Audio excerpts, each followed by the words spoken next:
Kekhawatiran di balik Kepres 17 per 2022, akankah dimanfaatkan untuk PKI? Aktivis Muhammadiyah mencermati Kepres 17 per 2022. Senin, tanggal 26 September tahun 2022, pukul 10.40 waktu Indonesia Barat. Oleh Prof. Dr. Agus Suradika, pakar pendidikan dan Wakil Ketua Pengurus Wilayah Muhammadiyah Jakarta.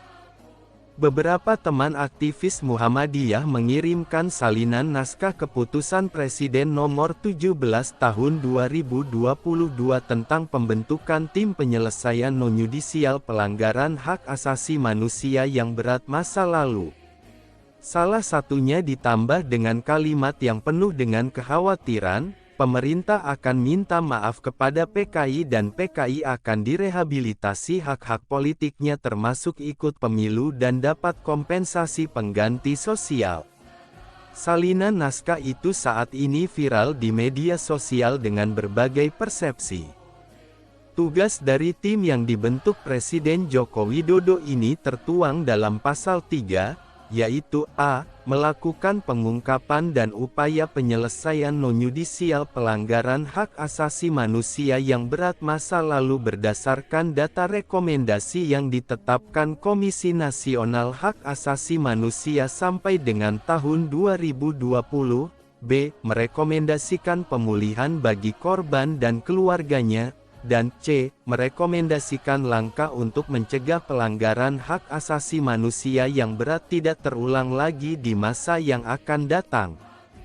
Dilanjutkan dalam pasal 4 bahwa rekomendasi pemulihan meliputi a. Rehabilitasi fisik, b. Bantuan sosial, c. Jaminan kesehatan, d. Beasiswa, dan d. Rekomendasi lainnya untuk kepentingan korban atau keluarganya. Kekhawatiran teman itu sangat dapat dipahami.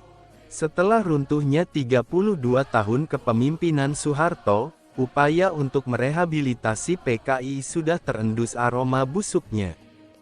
Setidaknya ada 5 catatan terkait hal ini. Pertama, adanya rencana yang gagal mencabut TAP MPRS nomor XX-VMPRS 1966 tentang larangan ajaran komunisme, Marxisme. Padahal, sudah menjadi pengetahuan masyarakat luas bahwa TAP MPRS tersebut lahir sebagai upaya mengingatkan pentingnya ideologi Pancasila yang pernah hendak diganti dengan ideologi komunisme.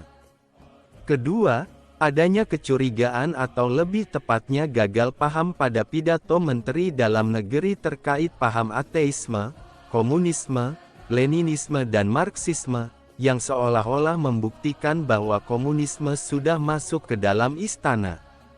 Kendati gagal paham ini sudah diluruskan oleh Kementerian Dalam Negeri melalui Kepala Pusat Penerangan Kementerian Dalam Negeri Kemendagri Arief M. Edi, namun dalam persepsi sebagian masyarakat hal ini masih dipandang sebagai sesuatu yang benar. Ketiga, video viral Panglima TNI Jenderal Andika Perkasa yang menyatakan anak-anak PKI boleh menjadi TNI yang menyontak perasaan kolektif yang getir dari sebagian besar masyarakat.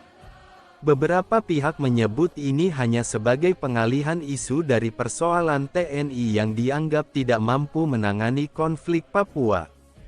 Sebagian pihak yang lain memandang ini sebagai persoalan yang serius dari upaya membangkitkan kembali PKI di Indonesia. Keempat, diamnya pemerintah dikala masyarakat luas menginginkan pencabutan terbitnya buku-buku yang berbau komunis, antara lain buku Aku Bangga Menjadi Anak PKI, membentuk persepsi sebagian masyarakat bahwa telah terjadi pembiaran pemerintah terhadap potensi lahirnya kembali paham komunis di Indonesia. Kelima, adanya teror berupa penganiayaan terhadap sejumlah ulama, ustadz, penceramah, dan pengurus masjid, serta perusakan masjid.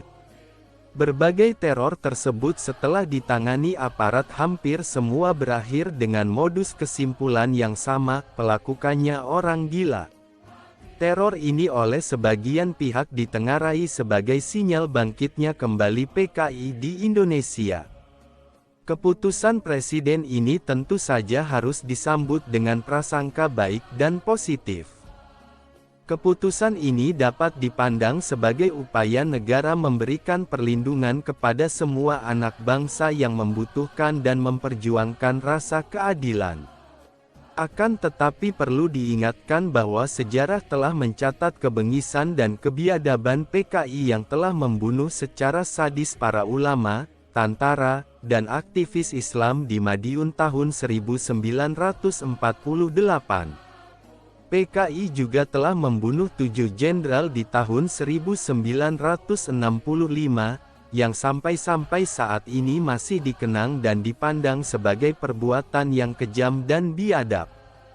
Tentu saja banyak pihak berharap kepada semua yang mendapat amanah Presiden dalam tim tersebut dapat bekerja dengan penuh integritas, objektif, jujur, dan berkeadilan.